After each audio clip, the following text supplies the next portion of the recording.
వరంగల్ జిల్లా నర్సంపేట పట్టణంలో ఎమ్మెల్యే దొంతి మాధవరెడ్డి ఆదేశాల మేరకు జిల్లా కాంగ్రెస్ పార్టీ అధికార ప్రతినిధి నర్సంపేట నియోజకవర్గ కన్వీనర్ తక్కలపల్లి రవీందర్ రావు విలేకరుల సమావేశం నిర్వహించారు. ఈ సందర్భంగా వారు మాట్లాడుతూ పార్లమెంటు ఎంపీ అభ్యర్థిగా శుక్రవారం రోజున మహబూబాబాద్ అభ్యర్థి ఎంపీ కాంగ్రెస్ పార్టీ అభ్యర్థి పోరిక బలరాం నాయక్ నామినేషన్ దాఖలు చేయుచున్న సందర్భంగా ముఖ్యాతిథిగా తెలంగాణ రాష్ట్ర ముఖ్యమంత్రి రేవంత్ రెడ్డి విచ్చేయుచున్నారు. నామినేషన్ అనంతరం భారీ బహిరంగ సభను ఏర్పాటు చేస్తున్నామని, ఈ సభను విజయవంతం చేస్తూ కాంగ్రెస్ పార్టీ ఎంపీ అభ్యర్థి బలరాం నాయక్ను భారీ మెజార్టీతో గెలిపించుటకు ప్రజలు సహకరించగలరని కోరారు. ఈ కార్యక్రమంలో ఓర్సు తిరుపతి, కౌన్సిలర్ వేముల సాంబయ్య గౌడ్, ఎలకంటి విజయ్ కుమార్, గాజుల రమేష్, దండెం రతన్ కుమార్, బాబా తదితరులు పాల్గొన్నారు. జరుగుతున్న పార్లమెంట్ ఎన్నికల్లో భాగంగా 4వ విడతలో తెలంగాణ రాష్ట్రంలో 17 పార్లమెంటు స్థానాలకు ఎన్నికల నోటిఫికేషన్ ఈరోజు జారీ చేయడం, ఈ రోజు నుండి నామినేషన్ల ఘట్టం ప్రారంభం కావడం జరిగింది. రేపు 19వ తారీఖు రోజు మహబాద్ పార్లమెంటుకి కాంగ్రెస్ అభ్యర్థిగా గౌరవశ్రీ పోరిక బలరాం నాయక్ గారు వారి సుముహూర్త టైంన 11 నుండి 12 గంటల మధ్యలో నామినేషన్ పత్రాలను రిటర్నింగ్ ఆఫీసర్ గారికి అందజేయడం జరుగుతూ ఉంది. ఈ సందర్భంలో ఏదైతే ప్రజలు కోరుకున్న ప్రభుత్వం ఈరోజు తెలంగాణ రాష్ట్రంలో అధికారంలోకి రావడం జరిగింది, ప్రజలు తెచ్చుకోవడం జరిగింది.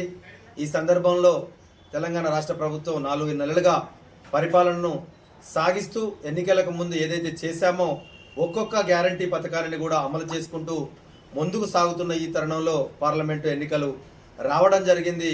బలరాం నాయక్ గారు అభ్యర్థిగా నామినేషన్ దాఖలు చేస్తున్న సందర్భంలో గౌరవ ముఖ్యమంత్రి శ్రీ రేవంత్ రెడ్డి గారు వారు మహబాద్కి రేపు సాయంత్రం విచ్చేయడం, జనజాగరణ సభను మహబాద్ పట్టణంలోని ఎన్టీఆర్ మినీ స్టేడియం ఆవరణలో రేపు భారీ బహిరంగ సభను ఏర్పాటు చేయడం జరిగింది. పార్టీ యంత్రాంగం గౌరవ బలరాం నాయక్ గారి గెలుపును కాంక్షిస్తూ ప్రజల నుండి మద్దతును కోరుతూ అఖండ మెజార్టీతో ప్రజలు పార్లమెంటు సభ్యుడిగా గెలిపించాలని కోరుకుంటూ గౌరవ శ్రీ రేవంత్ రెడ్డి గారు, అదేవిధంగా రాష్ట్ర స్థాయి నాయకులు, గౌరవ సీనియర్ కాంగ్రెస్ నాయకులు, నర్సంపేట శాసనసభ్యులు పెద్దలు దొంతి మాధవరెడ్డి గారితో సహా ప్రముఖులందరూ కూడా ఈ పార్లమెంటు పరిధిలోని శాసనసభ్యులు 7గురితో పాటుగా రాష్ట్ర స్థాయి, జిల్లా స్థాయిలో వివిధ హోదాలలో ఉన్న నాయకత్వం కూడా రేపు మహబాద్ పట్టణానికి రావడం జరుగుతూ ఉంది.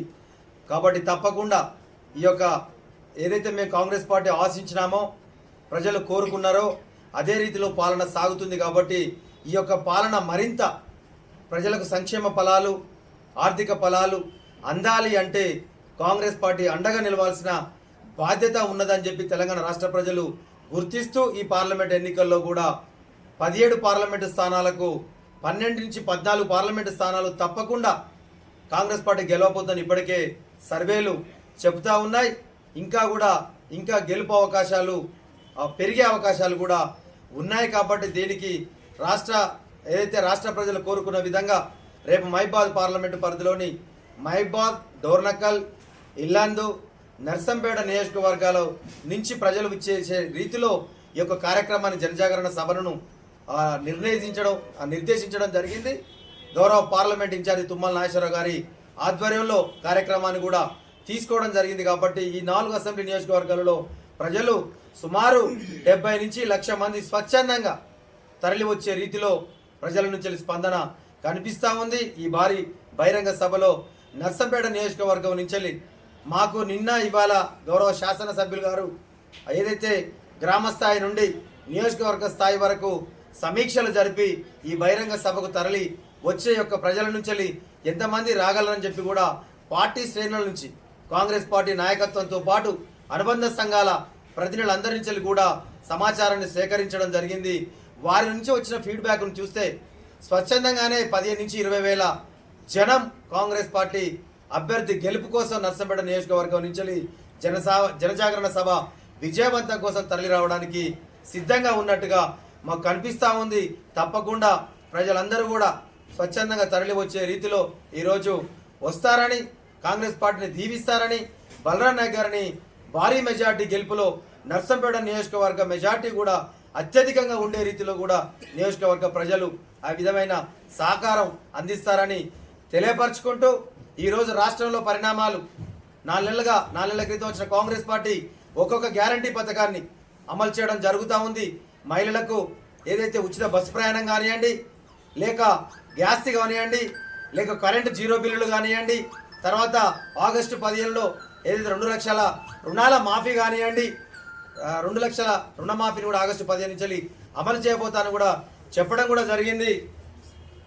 అదేవిధంగా 10 లక్షల వరకు ఆరోగ్యశ్రీ సేవలు కూడా ప్రతి ఒక్క నిరుపేదకు అందే రీతిలో కార్పొరేట్ వైద్యశాలలో కూడా ఆ పథకాన్ని కూడా అమలు చేయడం జరుగుతూ ఉంది.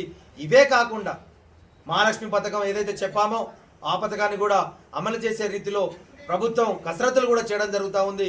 ఈ దివాలా దించిన ఖజానాతో దివాలా దించిన బీఆర్ఎస్ ప్రభుత్వం ఆ ఏదైతే అప్పచెప్పిపోయిన అప్పులు ఏదైతే నిల్వలు లేని ఈ పాలనలో పరిస్థితిలో ఈరోజు కాంగ్రెస్ ప్రభుత్వం ఒక్కొక్కటిగా అంటే ఆర్థిక వనరులను సమీకరించుకుంటూ ఈరోజు మా గ్యారంటీ పథకాల సంక్షేమ పథకాలను అందించుకుంటూ ముందుకు కాంగ్రెస్ ప్రభుత్వం ముందుకు సాగుతూ ఉంది. అదే రీతిలో భారతదేశ పరిణామాలను చూస్తే బీజేపీ ప్రభుత్వం పెట్టుబడిదారి వ్యవస్థకు కొమ్ము కాస్తూ కార్పొరేట్ సంస్థలకు వారిని హక్కున చేర్చుకొని నిరుపేద మధ్యతరగతి ప్రజానికానికి ఈరోజు నడి రోడ్లో నిలబెట్టే రీతిలో 10 ఏళ్లుగా నరేంద్ర మోడీ ప్రభుత్వం, బీజేపీ ప్రభుత్వం భారతదేశంలో మతాలను అడ్డం పెట్టుకొని, కులాలను అడ్డం పెట్టుకొని మేము అధికారంలో ఉంటే చాలు తప్ప ఈరోజు ఈ యొక్క ప్రజల సంక్షేమం మాకు అవసరం లేదన్న రీతిలో కూడా 10 ఏళ్లుగా పాలన సాగుతూ ఉన్నది. దానికి నిదర్శనం ఈరోజు మండుతున్న ప్రతి వస్తువు ధరలే.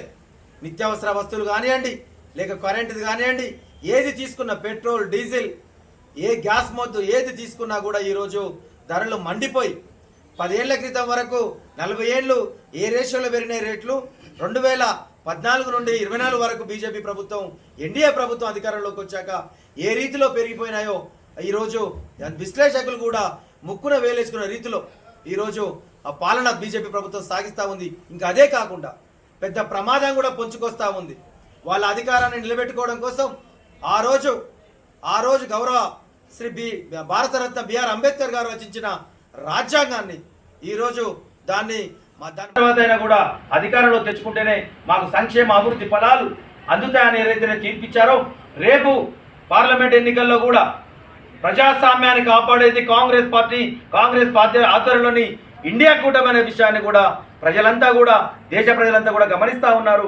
తప్పకుండా నిశ్శబ్ద విప్లవంతో నరేంద్ర మోడీని, ఎన్డీఏ ప్రభుత్వాన్ని, బీజేపీ ప్రభుత్వాన్ని కూకటి వేళ్లతో పెకిలించి హిందూ మహాసముద్రంలో పడేసే రీతిలో ఈ యొక్క ఫలితాలు రేపు రాబోతా ఉన్నాయి. కాబట్టి తప్పకుండా దయచేసి అన్ని వర్గాల ప్రజలు, విద్యావంతులు, మేధావులు, రైతులు, కార్మికులు, అన్ని వర్గాల మహిళలు, అన్ని వర్గాల ప్రజలు దయచేసి మరొకసారి ఆలోచించి తెలంగాణ రాష్ట్రం మనం కోరుకున్న పథకాలన్నీ కూడా సక్రమంగా పూర్తి స్థాయిలో అమలు జరగాలి అంటే 17 పార్లమెంటు స్థానాలు తప్పకుండా చేతి గుర్తు మీద కాంగ్రెస్ పార్టీ అభ్యర్థులను గెలిపించి పార్లమెంటులోకి పంపిస్తే కొట్లాడి కూడా ఆడ ఏర్పడబోయే కాంగ్రెస్ ప్రభుత్వంలో, ఇండియా కూటమిలో తప్పకుండా మన వాటాను మనం తెచ్చుకొని మరింత అభివృద్ధి ఫలాలు తెలంగాణ ప్రజలకు అందించే రీతిలో పోరాటం సాగిస్తారు. కాబట్టి తప్పకుండా రేపు జరగబోతున్న జన జాగరణ సభకు గౌరవ ముఖ్యమంత్రి గారు రేవంత్ రెడ్డి గారు తొలిసారిగా